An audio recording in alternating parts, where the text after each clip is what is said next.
Hey all, it's me, back again.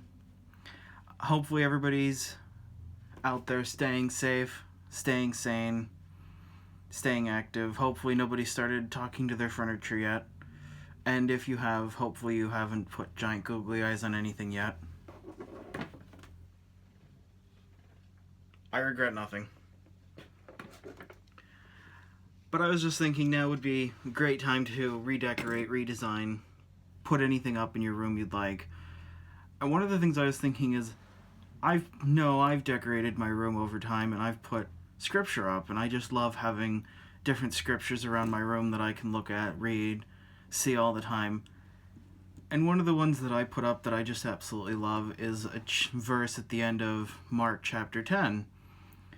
Now in the end of Mark chapter 10, Jesus is passing through and we find blind Bartimaeus calling to Jesus to be healed, and the crowd is stopping him and telling him to quiet down, and he calls out all the more, and Jesus hears him and eventually does go and has him come to him and heals him. But the verse I always love that I highlight is Mark 10:49, and Jesus stopped and said, "Call him." And they called the blind man, saying to him, "Take heart, get up, he is calling you."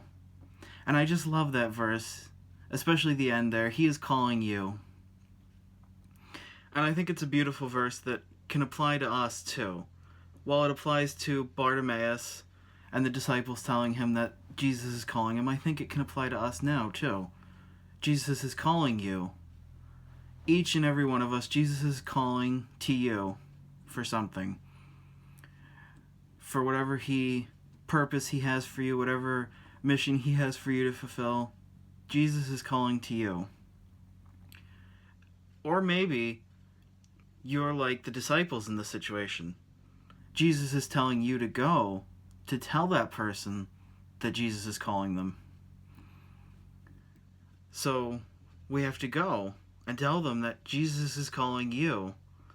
In either case, I think we find ourselves in either of those two situations here. Jesus is calling you, or Jesus is calling you to go and tell others that Jesus is calling them. And I hope we can take that to heart. Thank you.